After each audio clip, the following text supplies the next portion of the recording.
I was born having fun.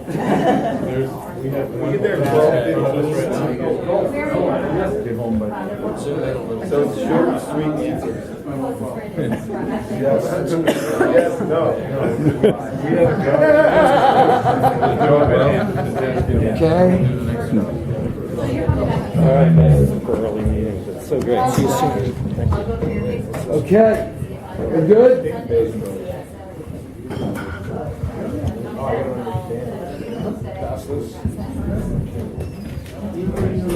So, Eric, you want to bring up 1, 2, and 3? 1, 2. Go ahead and check those. 2, 1, 3. Hey, maybe this is 2.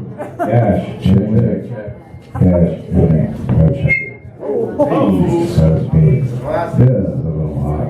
Okay, so bring the monitors all the way down. Turn the monitor. Hey, I don't need any monitors on my monitor. Hey, can you turn my vocal off in the monitor, please? Off. Check. All the monitors in the back. Off. Check 1, check 2. Off. Oh, there we go. Hey. What you're coming through now is just a PA. You're just coming on the All right. Monitor here. All right, roll of magic. Oh, wait, are you rolling, Eric? Go ahead and roll. Yes. Roll. Widen up. On the set. Stand by for mind control!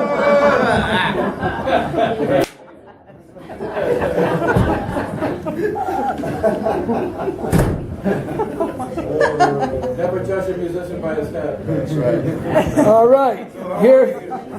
Here we go. So,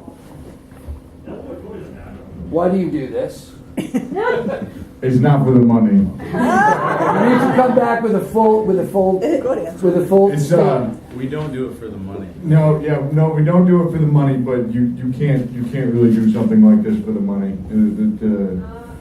We've been a band for like 5 years. The sacrifices involved have been large, we're pretty lucky to have a group of guys as dedicated as the guys that are in this band, because it takes a lot to be in this band.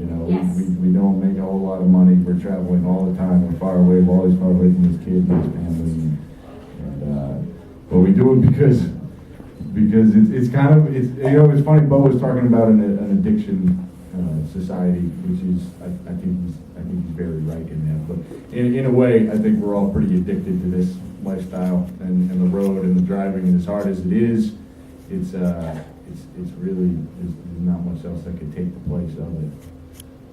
And the more traveling we do, the more traveling we want to do, which is always cool. We don't get sick of the band, even if we're in it for 6 weeks. 6 weeks is a stretch, but you still go back for the next trip without even thinking twice. So we just can't help ourselves. I go looking for the van the next day when we get home. I go looking for the van when we get back from tour. Like the next day, I'm like, oh, where's the van? It feels like home. So I'm gonna go sleep in the van in my driveway.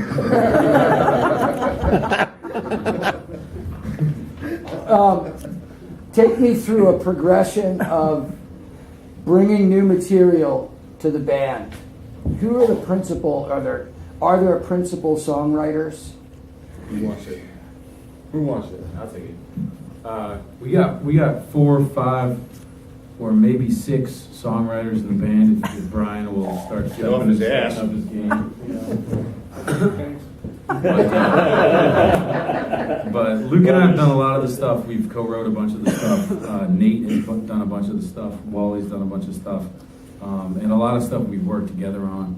And really, the process for every song is really completely different. Sometimes somebody will bring a song in and they have it kind of completely arranged in their head, and we'll do our best to replicate what they have, what they've been thinking about. And some other times, like somebody will come in with just a nugget of an idea, and we'll kind of build it from there. But it's kind of completely different every time, and it's that makes it fun because it's a different ballgame every song. Are you writing a lot of stuff like right in the studio? You're taking roughs and actually fleshing those things out in the studio, or do you pretty much go in Both we pretty watch, much ready. Actually, we kind of flush out songs as we're on the road, like as we play. And, you know, somebody will come up with a new tune, and sometimes we'll just kind of, you know, we kind of lock into place and we'll go from there. One of those gigs where we're in Memphis playing for one guy, you know, and it's kind of like, hey, let's try some fun stuff here, you know? And then that guy leaves after having a blast because we've been getting real goofy, you know, whatever. But that happens sometimes, working stuff out live, and it's been the process has been different with every album that we've done too. The first two that we did in Wally's studio, and so we had a lot of time. You know, we weren't really on a budget. It was kind of we're in there at 4 o'clock in the morning goofing off and seeing what we come up with. And on the first CD, we ended up putting a chainsaw solo on there. Because that happens, you know. Van percussion. Van percussion. Yeah, use the van as percussion instrument. Yeah. We So recorded some it of in the that- driveway. Yeah. It all depends, but sometimes that stuff happens late in the wee hours of the morning. You can't do that on a big budget studio. You want to play your van? That's crazy. How much is this gonna cost? Oh, great. I think a big trick of it too is we have a lot of strings. There are a lot of strings. There are four guitar players and then a bass player. And, that's a lot of strings. So the trick, I think, is kind of finding, for each person is kind of finding where you place in the song, and then working with that, and then working with the people who are doing other stuff. So it's not like, that's the biggest trick. It's not competing with so many strings. Let me. I'll throw a question at you that I threw out at Bo. You just mentioned playing in Memphis to one guy on Beale Street, probably at the Rum Runner, because everybody's already had their buckets and gone home. But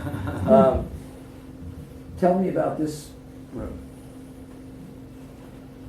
Always the room coach. It's really cool, and I think we kind of try over the last several years. We started out as in my living room as an acoustic band, and by the time we had this lineup set and we started playing our first shows, it didn't take more than 2 shows for us to turn into more of a rock band, and the amps came out and stuff got turned up, and all along I think we've kind of taken pride in the fact that we can play to whatever room we happen to be in, and we play anything from performance arts centers. This past weekend up in the Brewer, Maine, in the high school.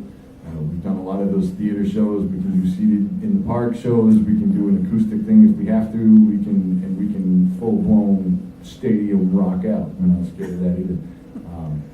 And this is cool because I got to say this is probably one of the most intimate, what's the word I'm looking for?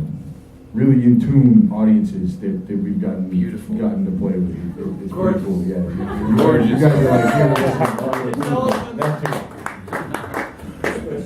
it's fun.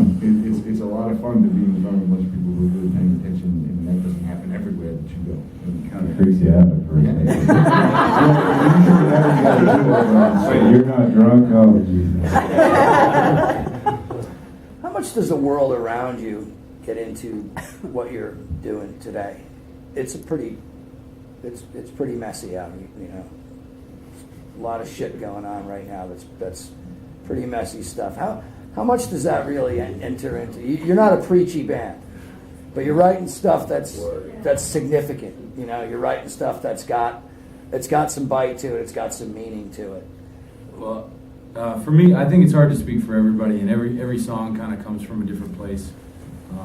And every song that gets written, I think, by a person reflects a kind of a unique emotion that's maybe never going to happen again. So there's no, it's not always the same, definitely, and to different degrees and everything like that. But I think for me personally, part of the power of good music is that it kind of transcends the external things. And so even if there aren't maybe cultural reference points or historical reference points about what's going on right now, if you can kind of just express some emotion that somebody can relate to, it kind of brings us all out of the external things for a minute, and we can yeah, the solitary stuff that maybe doesn't have as much to do with the world, I think can be good for the world too, by just making us feel like kind of closer as people and stuff like that. I don't know, maybe that makes sense. Nick agrees with me on that. You know, there's a number of I guess different perspectives to look at songwriting. I did an interview with Pete Seeger, and we were talking about this very thing, and he said, if you have a platform and you have a voice and you have a feeling about something, as an artist, you're obligated to scream at the top of your lungs about an injustice or something. I mean, you know, what happened in Oklahoma yesterday, you know? I mean, that's fucked up, you know, and you know, there's a lot of really unjust things that are going on, but you know, not everybody feels the same way. Nikki Hill was in here and she said, I have a lot of respect for people that are writing music that's making, you know, that's bringing attention to stuff like that. She said, but that's not what I do. There's room for people that just go in and do it to have fun. Take that.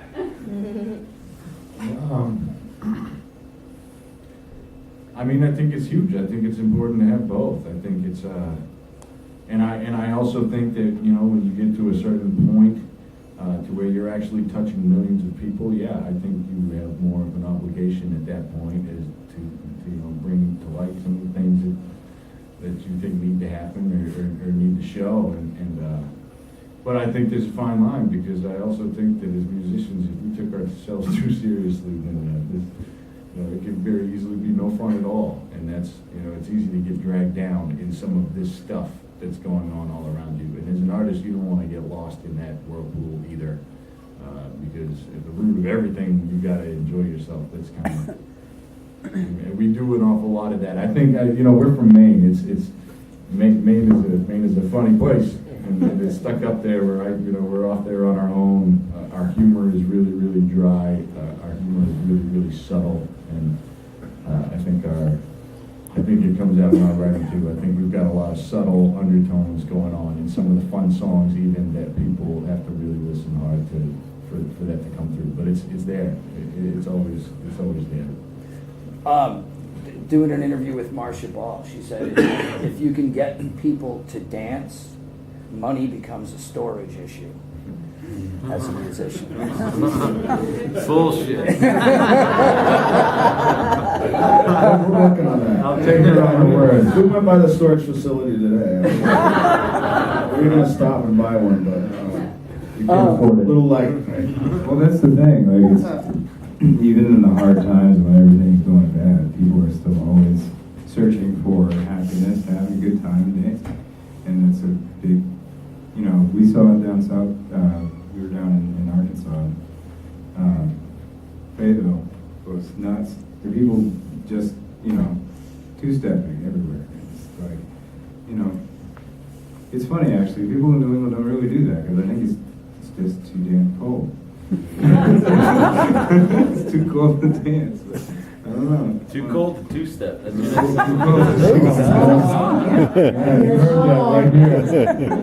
what You two guys have you've got a pretty noted musical background. You know, you want to take on that just a little bit, talk about that a little bit, your upbringing in music? You mentioned Pete Seeger. It's funny. Pete Seeger probably put the down payment on my old man's first house back in the day. Our dad's been playing for 50 years. He just had his 63rd birthday, which I didn't say out loud. And he's never done anything else. I think he spent 1 week working at Old Town Canoe, shellacking the inside of the canoes. And that was the only real job he's ever had in his life. He's, you know, him and my uncle were the original Mallard brothers. They had a local access TV show in Bangor, Maine. We got to open for Johnny Cash up in Bangor one day. We got to live in Nashville when we were kids. We got to see it all happen, and it's kind of been nice, because our dad he's really worked his ass off for a long, long time, and he managed, and he raised 3 kids in a family, and we didn't want for much of anything. You know, we weren't super well off, and he's got too many mortgages, and it's always a battle, but but he managed, and that's it's cool. I think it was cool for us to see that because we have a lot of faith in what we're doing and that it's going to work in the long run, and he had a lot to do with that. We've seen the evidence. It can work. That's awesome, man. Yeah, that is awesome. That's awesome. The other side of that, I don't know if it was, I remember being about 18 in high school, a senior, and everybody's picking their career paths, and everybody's like, you got to find a job that you love. And I'm like, I just want to sit around and play guitar all day. And everybody's like, you can't do that. I'm like, well, we'll see if I can. I do it when I was 6 years old. So to answer your question, why? It's because I have to. Yeah. Well, you know what? Well, then let's just go there with that. Just say, you know what? I'm doing this because I have to, and then just go where you want to go with it. Yeah, I mean, what else? Yeah, I got to be happy, and this is the thing that makes me happy. And this is what I wanted to do ever since I was a little kid. Doing other shows, traveling around the world, doing whatever for other people. That's all well and good. I used to do sound, and now I'm just trying to focus on being a guitar player, and it's great. Killing it. Probably the happiest I've ever been in my life. And a fisherman. So I'm doing what I want, and if I can, give any advice to anybody, just don't give up, keep doing it. And I'm 47 and I'm living like a 20-year-old.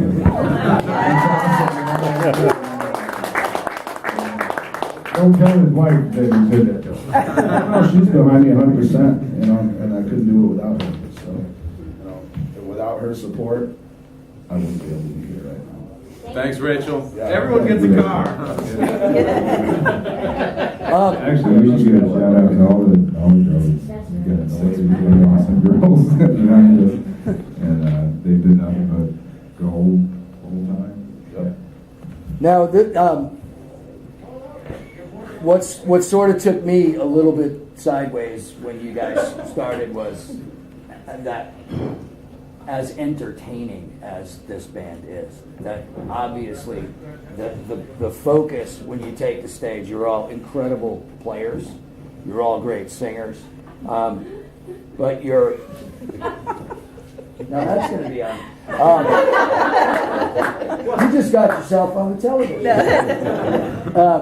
But entertaining is first and foremost in this band. I can just tell that this is.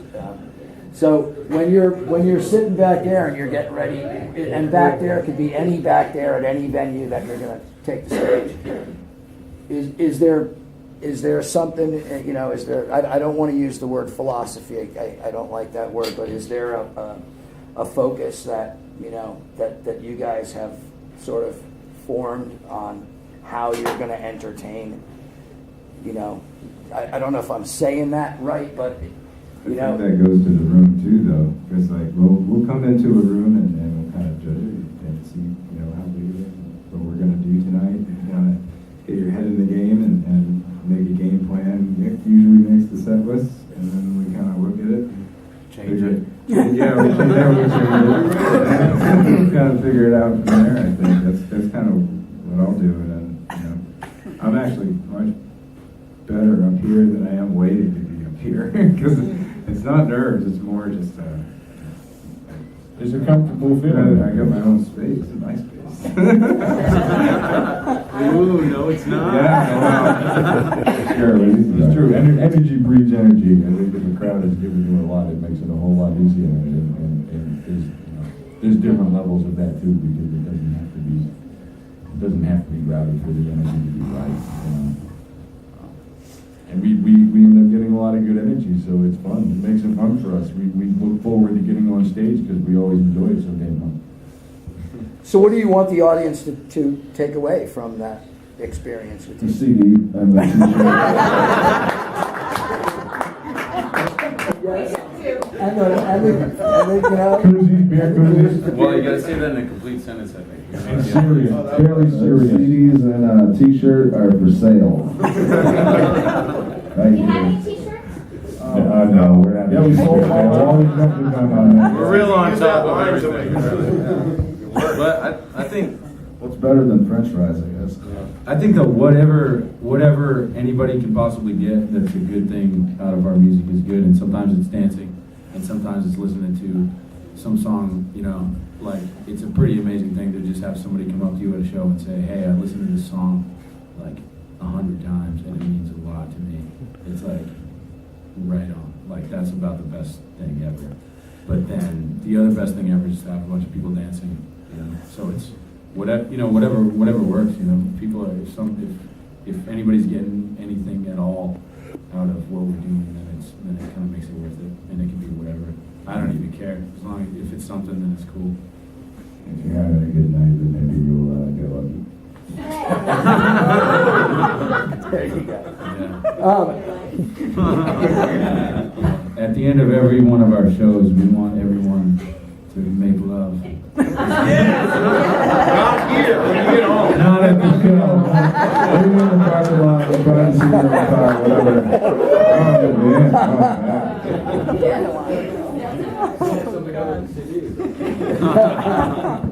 That was me at the last show with my pants unbuttoned. I think Nate called it hot dogs. No. You know, look, you guys are on the verge. I mean, you know, I deal with this stuff every single The day. verge of what? Bankruptcy. On stage, yeah. Your time's about to happen. I mean, there's a huge buzz on this band out there right now. There's a huge. That's cool to hear coming from you, man. Because There is this a is a huge- great show that you got going. You guys have some serious stuff, and we appreciate being a part of that. Well, you know, I'm telling you, there's a groundswell that's growing on this band because you know, we follow this stuff every single day, and it's what, you know, between Danny and myself, you know, and there's a huge buzz going on this. There's a blog buzz going, and there's all kinds of cool stuff happening in the future for you guys. Give me close out this with you know. Music can change a lot of things, and you know, it can be, you know, it can be a really good time thing. It can be great entertainment. It can be stuff that really moves moves forces on different things. You know, just give me your feeling on how powerful music is and to you, and you know, what just your feeling on where music is, where's it going, what's it got? Give it to Brian. Give it to Brian. Yeah. What's up? Hey guys, hello. What was the question?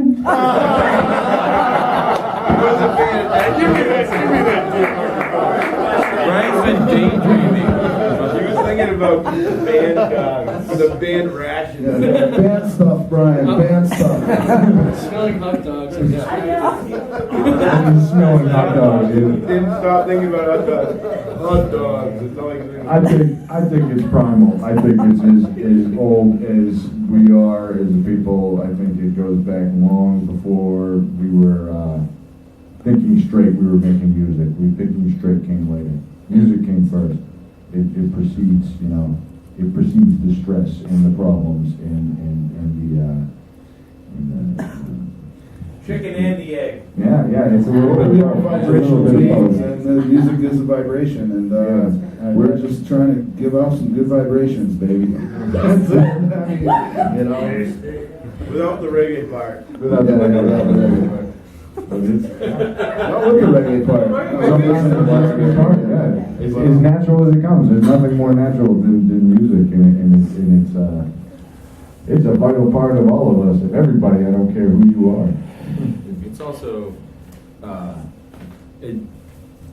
as far as I can tell from what I've heard, you know, pretty much most American music is based in, you know, some form of the blues or jazz or the stuff that can be traced to West African music.